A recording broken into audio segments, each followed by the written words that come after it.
നമസ്കാരം വ്യൂവേഴ്സ്.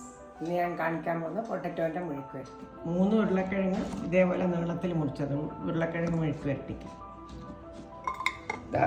ഉരുളക്കിഴങ്ങ് ഒരു വിസിലിന് പുഴുങ്ങിയിട്ട് ഇങ്ങോട്ടെടുക്കണം. ഇത് മെഴുക്ക് വരട്ടിക്കാണ്. ഇപ്പം പിന്നെ പ്രഷർ കുക്കറുള്ളവർക്ക് ഇതല്ല എളുപ്പം, അതുകൊണ്ടാണ് ഞാനിങ്ങനെ കാണിച്ചത്. മറ്റേത് നമുക്ക് കുറേ നേരം ഗ്യാസ് മുന്നിൽ വെക്കണ്ട, അതിനുള്ള സമയം ഇപ്പോൾ ആർക്കും ഉണ്ടാവില്ല. അതുകൊണ്ട് ഇത് കരിവേപ്പില, ലേശം മഞ്ഞൾപ്പൊടി, ഉപ്പ്, 10 വെള്ളവും, 3 ഉരുളക്കിഴങ്ങിന് 1 ടീസ്പൂൺ, ചെറിയ 1/2 ടീസ്പൂൺ മഞ്ഞൾപ്പൊടി, ഉപ്പ്, കരിവേപ്പില, ഉപ്പ് 1 ടീസ്പൂൺ ഉപ്പ് ഇടാം, പിന്നെ നോക്കിയിട്ട്.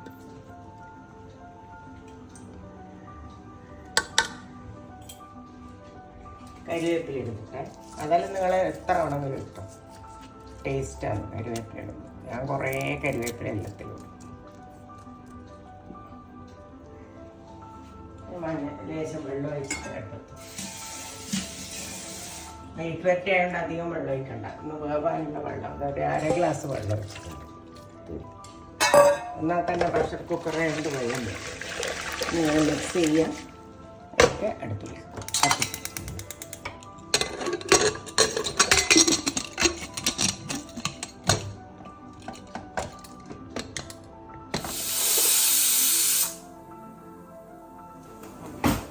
ഓഫാക്കിയേ.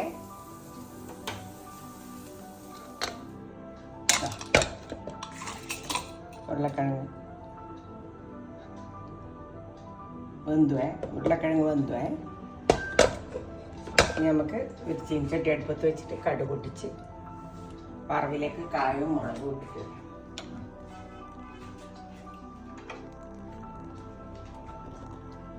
1 ടേബിൾ സ്പൂൺ 1.5 ടേബിൾ സ്പൂൺ വെളിച്ചെണ്ണ,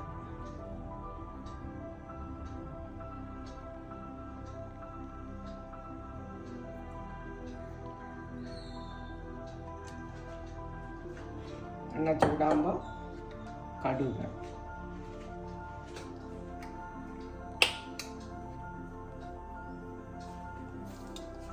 എണ്ണ ചൂടായി 1 ടീസ്പൂൺ കടുക്,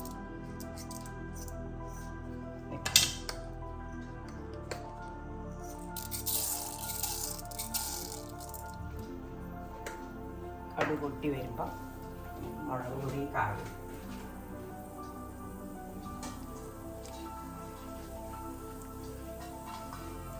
പൊടി ഇടുമ്പോൾ തീ കുറച്ച് വെക്കണം. ഇതൊരു ടീസ്പൂൺ മുളക് പൊടി, 1 ടീസ്പൂൺ,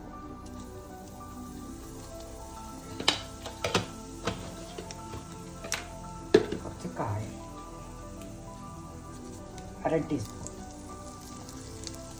മണത്തിന് മാത്രം. വന്നിട്ട് വേറെ ഉരുളക്കിഴങ്ങിലേക്ക് ഇടാം.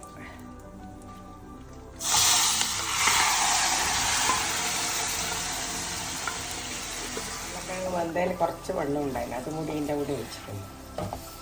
നമ്മൾ ഒഴിച്ച വെള്ളം അങ്ങനെ തന്നെ. ഇനി ഇതിൻ്റെ അകത്ത് വെള്ളം പറ്റി റോസ്റ്റാക്കിയിട്ടുണ്ട് ഉരുളക്കിഴങ്ങ് മെഴുക്ക്. ഇതിൽ നേരത്തെ ഒഴിച്ച ആ വെള്ളം ഇതിൽ കുറച്ചുണ്ട്, അത് പറ്റി വരുമ്പോഴേക്ക് മെഴുക്ക് വരട്ടി റെഡില്ല. ഉപ്പ് നോക്കട്ടെ.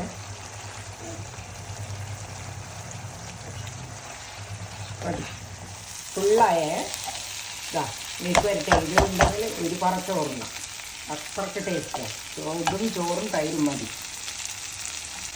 ഇത് നിങ്ങളെല്ലാവരും കണ്ടിട്ട് ഒരു 5 മിനിറ്റ് കൊണ്ട് ഉണ്ടാക്കാൻ പറ്റുന്ന പൊട്ടറ്റോ വീട്ടിലുണ്ടാകും. നിങ്ങളെല്ലാവരും കണ്ടിട്ട് കമൻസ് എന്നെ അറിയിക്കണം, പിന്നെ ഷെയർ ചെയ്യണം, സബ്സ്ക്രൈബ് ചെയ്യണം.